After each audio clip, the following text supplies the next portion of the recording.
So I'm going to start with a confession. I live in a vehicle. Please don't judge me. My first experience with living in a vehicle was about 25 years ago.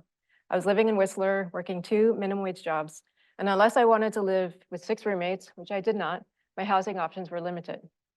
But then I met these van people, and they knew of an extra van where I could live. So I moved in.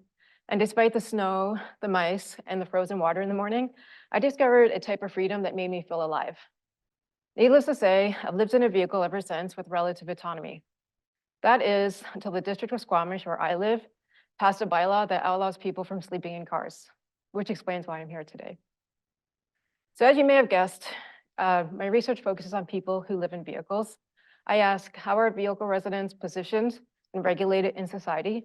And how do they push back against these dominant understandings of home and property?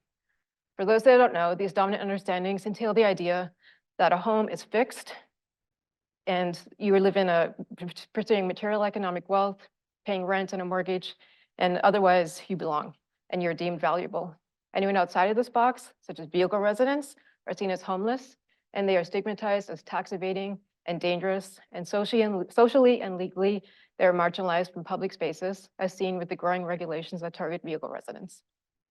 However, this is where it gets interesting, because studies show that 35% of vehicle residents contest the idea that they're homeless, and they have problems not so much with living in a vehicle as they do with the social regulations, the policing, and the surveillance.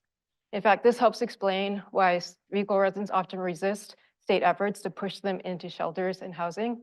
And in fact, many of these vehicle residents see their lifestyle as a resistance to the capital and colonial logics that exploit people, land, and housing.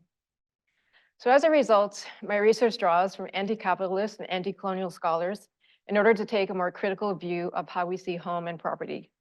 Through interviews with Squamish vehicle residents, I seek community-informed solutions that stem not from high consumption lifestyles or social handouts, but from a place of dignity and autonomy to determine one's home as they see fit. By challenging property's exclusionary narrative, vehicle residents give an opportunity to unlearn, to relearn what a more just home and community can look like.